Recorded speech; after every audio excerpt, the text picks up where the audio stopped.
Bonjour à toutes et à tous, il est 15 heures et nous sommes le mardi 2 juillet 2024. Mesdames et messieurs, bonjour et bienvenue sur Télé Djibouti pour suivre cette édition. Voici les titres.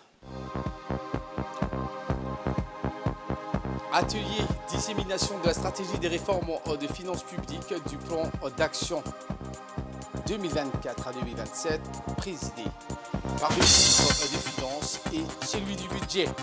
Dans l'actualité internationale, la libération de 50 prisonniers palestiniens, dont le directeur de l'hôpital Al-Shifa. Voilà pour les sommaires. Merci si vous nous accueillez chez vous. Le Palais du Peuple a accueilli aujourd'hui un atelier crucial de dissémination de la stratégie de réforme des finances publiques et du plan d'action 2024-2027.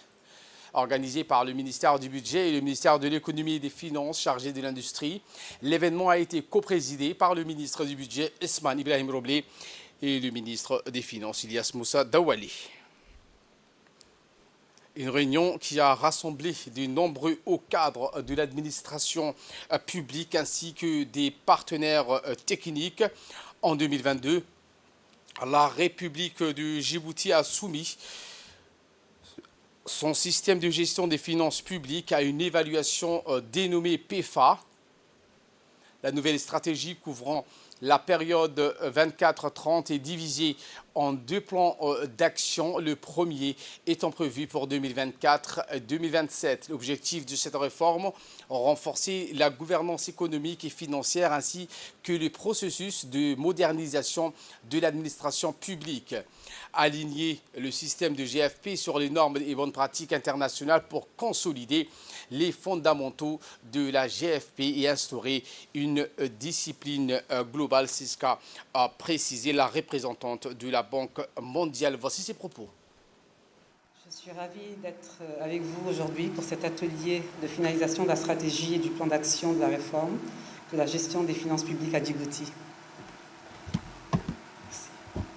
L'élaboration de la stratégie et du plan d'action fait suite au rapport d'évaluation de la performance du système de gestion des finances publiques, PEFA, Public Expenditure and Financial Accountability, qui a été approuvé en mars 2023, et d'autres diagnostics tels que le MAPS, revue de la passation des marchés.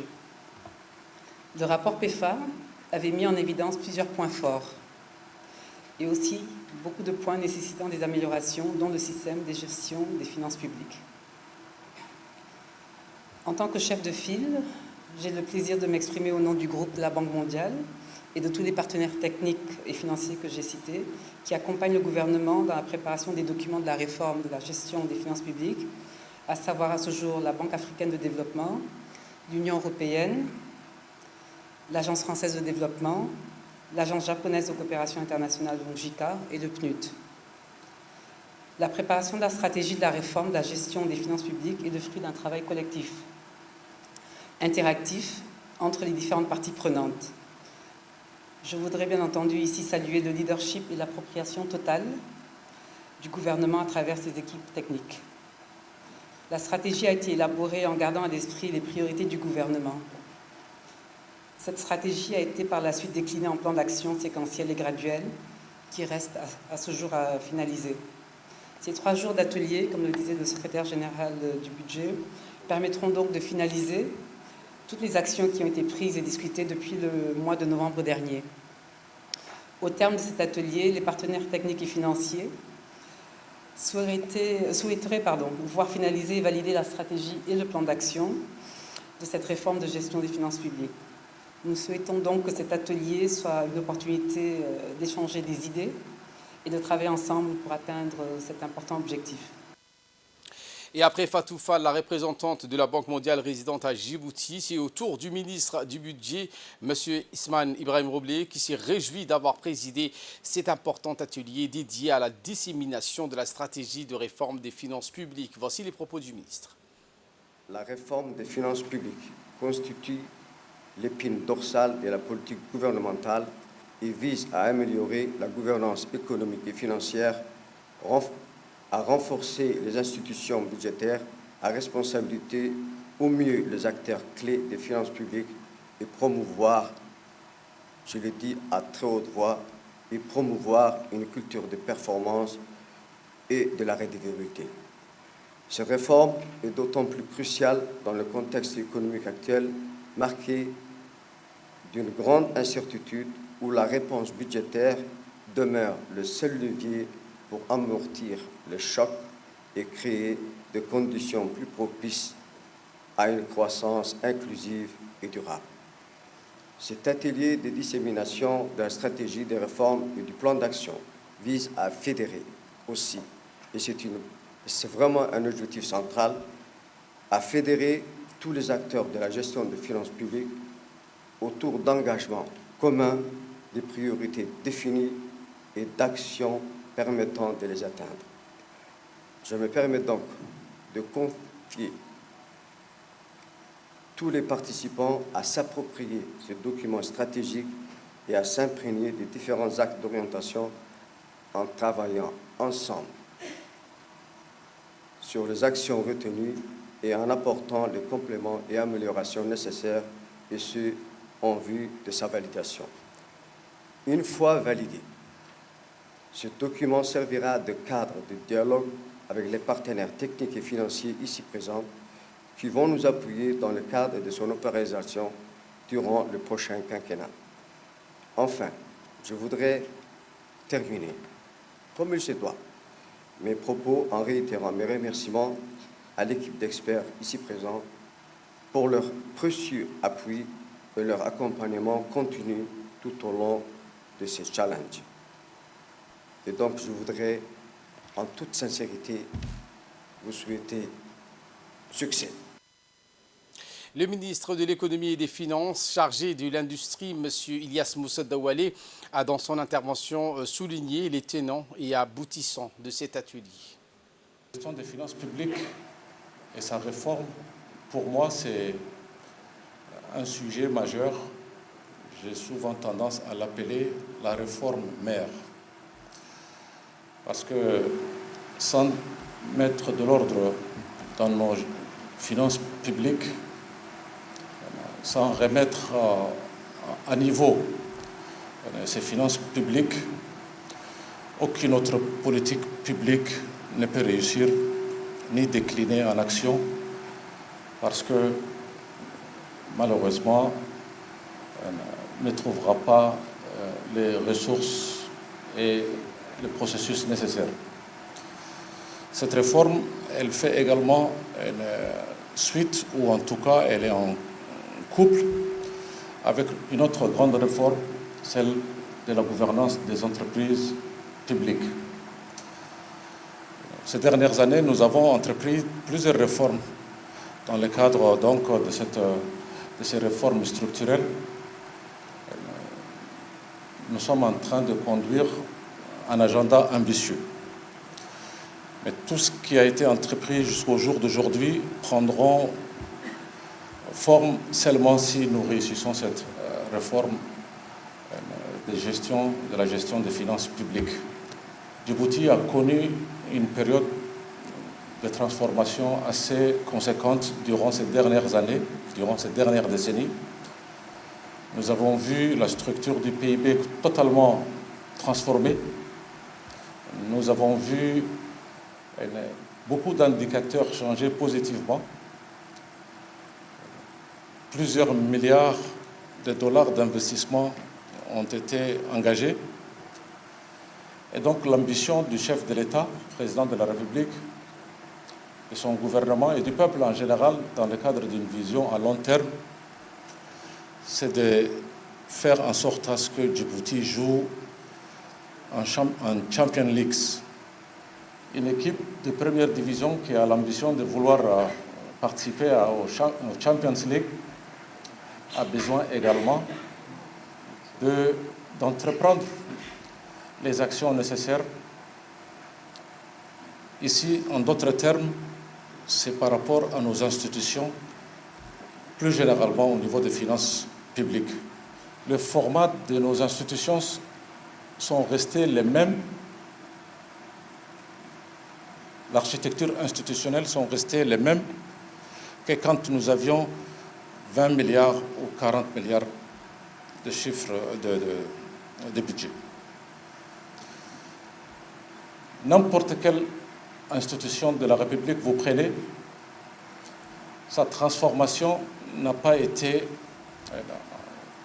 accompagnée par cette adaptation, par ces changements, par cette réforme et par cette redéfinition donc de l'architecture. Pour les finances publiques, aujourd'hui, c'est chose faite. Et voilà qu'il nous ramène de parler de cette 44e réunion du Conseil d'administration et la 22e réunion de l'Assemblée générale de l'IFSB. Le gouverneur de la Banque centrale donc, a tenu une conférence de presse répondant aux questions des journalistes présents, des journalistes de l'audiovisuel, mais aussi ceux de la presse écrite. Voici donc les propos du gouverneur de la Banque centrale.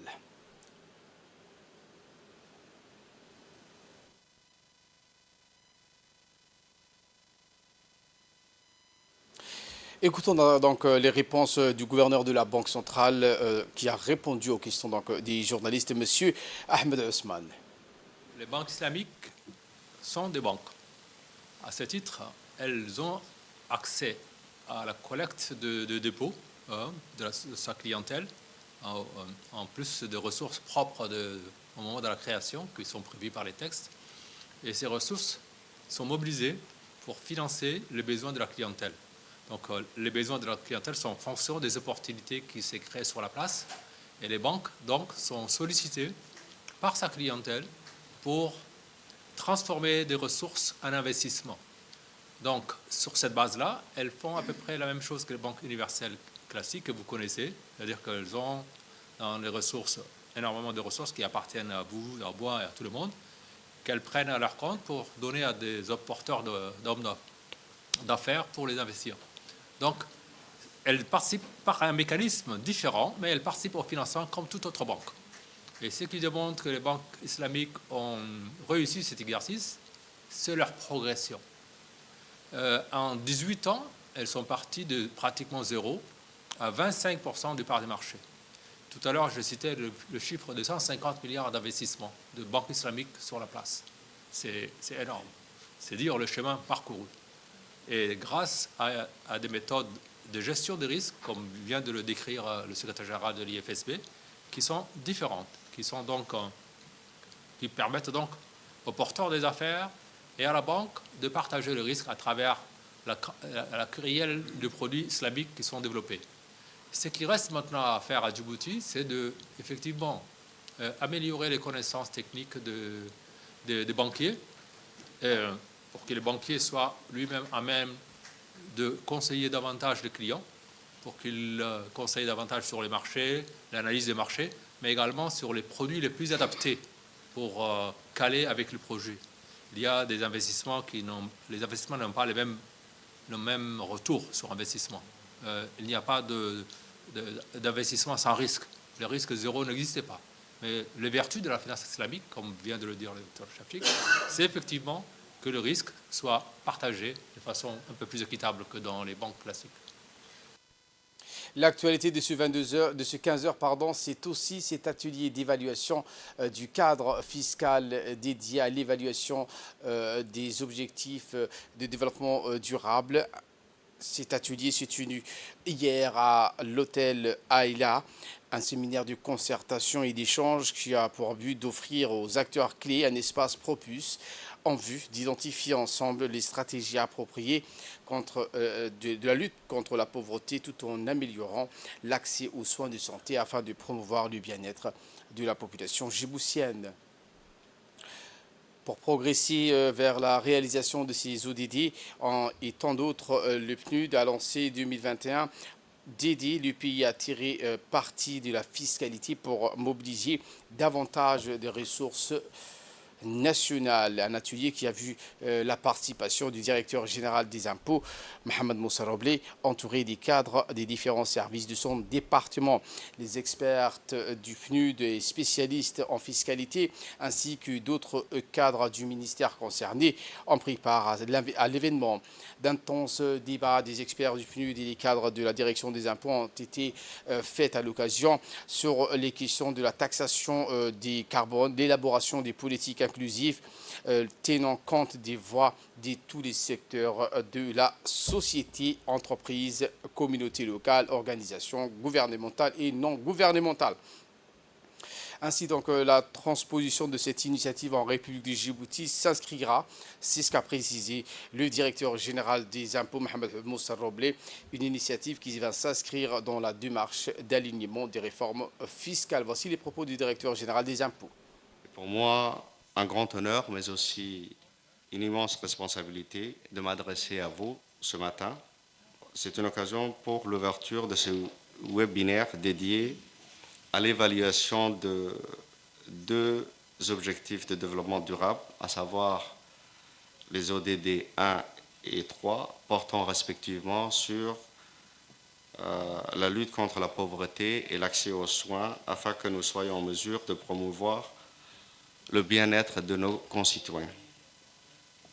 C'est d'ailleurs dans ce cadre que le PNUD avait lancé en 2021 l'initiative Tax for SDGs, en vue d'aider les pays à tirer parti de la fiscalité afin de mobiliser davantage de ressources nationales pour progresser vers la réalisation des 17 objectifs de développement d'ici l'horizon 2030. Ces derniers s'articulent autour de 4 domaines qui ont trait au développement économique, social et humain, environnemental et s'inscrivent également dans un cadre de gouvernance inclusive. Le programme d'engagement pays de la République du Djibouti, en collaboration avec le PNUD, s'inscrit pleinement dans cette démarche. Après l'atelier dédié à la fiscalité de l'action climatique et plus particulièrement à l'ODD 13 que nous avons entrepris en fin de l'année dernière, nous voilà aujourd'hui dans notre lancée pour explorer l'évaluation des ODD 1 et 3. L'Assemblée nationale du Djibouti a organisé en collaboration avec l'Union interparlementaire une session de présentation des observations finales sur Djibouti adoptées par le Comité pour l'élimination de la discrimination à l'égard des femmes pour les parlementaires. La présentation a été faite par Mme Esther Messilia, vice-présidente du comité CEDEF et rapporteuse pour l'examen du rapport de Djibouti. Une session qui visait donc à familiariser les députés avec le travail du comité du CEDEF et ses récentes observations et à identifier également les actions clés que le Parlement et les membres peuvent entreprendre pour mieux contribuer à mettre en œuvre ces recommandations avec les institutions nationales concernées. En février 2024, Djibouti a présenté son 5e rapport périodique au comité de la CEDEF. Dans le cadre de la promotion de l'intégration sociale des personnes sourdes, l'Agence nationale des personnes handicapées, en partenariat avec le Centre de leadership et de l'entrepreneuriat, a organisé également un atelier de restitution de l'enquête socio-linguistique des langues des signes à Djibouti.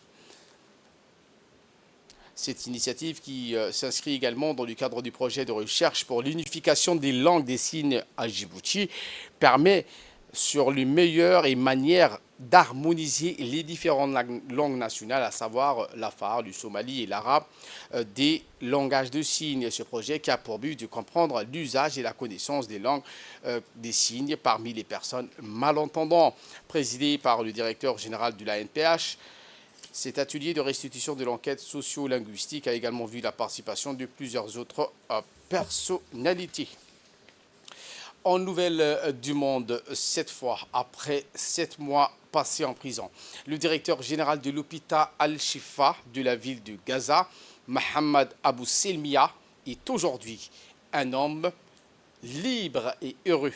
Lui et des dizaines d'autres prisonniers palestiniens ont été libérés ce 1er juillet par Israël. Le directeur de l'hôpital Al-Shifa, Abou Selmia, et environ 50 autres Palestiniens ont été libérés. Voilà pour l'essentiel de ce 15h. Merci à vous de nous avoir suivis et très bonne suite des programmes sur Télé Djibouti.